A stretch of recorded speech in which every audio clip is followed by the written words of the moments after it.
Noon.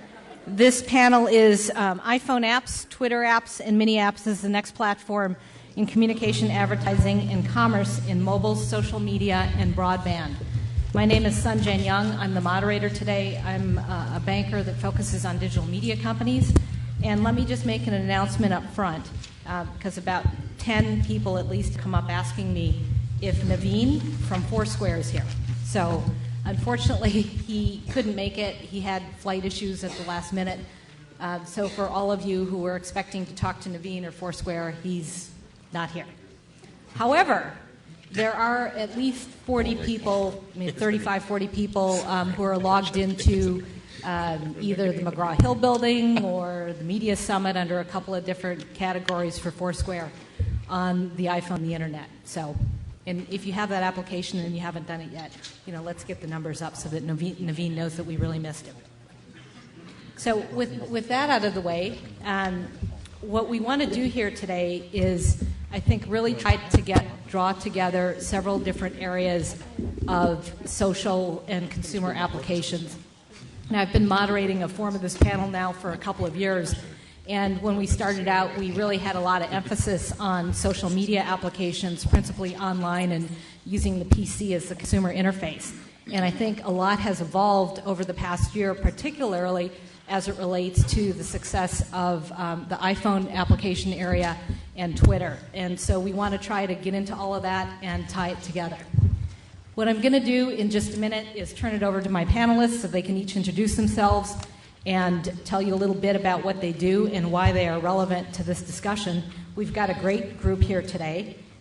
We have John Vlasopoulos, CEO of Skyrocket, and a fact that I just found out, they did the Zippo Lighter application for the iPhone, which will be very interesting to talk about.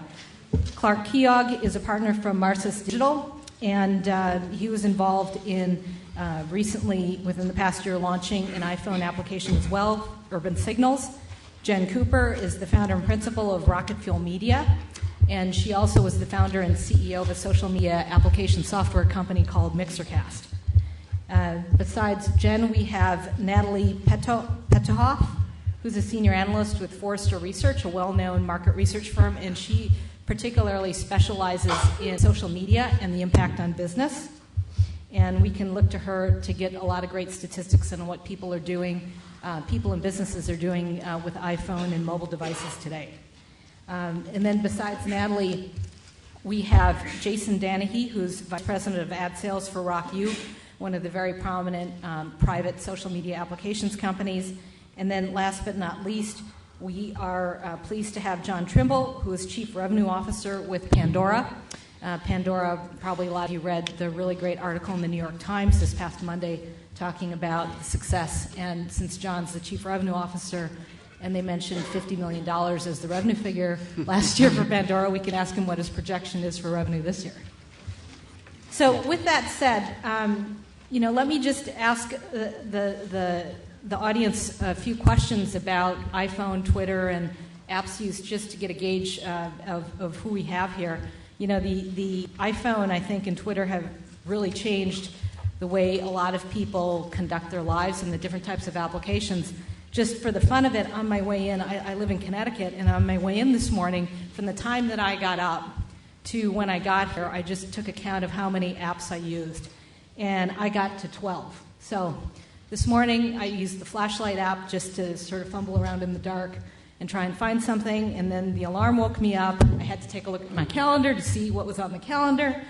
Then I, within the next couple of hours, through Tweetbird, I tweeted that I was going to be moderating a panel here, and then I had breakfast, and I actually logged. I actually have a group of friends that are serious marathon and triathlete runners, and like them, I'm using Lose It to log my calories. So I logged that I had, what I had for breakfast. And then I took a look at the Metro North train schedule to figure out what train I was going to take in. While I was waiting for the train and on the train, I'm counting telephone calls an app, checked my email on my iPhone, and logged in to Foursquare that I was at the train station, and then logged in that I was here when I did that. Also, when I was on the train, I actually realized that I had had enough of having a really weak iPhone battery. So I went to Amazon on my iPhone and I bought one of the Solio solar chargers. And then I'm currently addicted to this game, Words with Friends. I don't know if any of you play it. It's like a Scrabble game, and you can play with people anonymously or with people you know. So I've got about 4 games going, and a couple of people had logged in, so I was playing Words with Friends on the train while reading the newspaper. Now, as you can see, I've gotten to the point where I use my iPhone a lot, and I gave up my BlackBerry last summer. Well, that was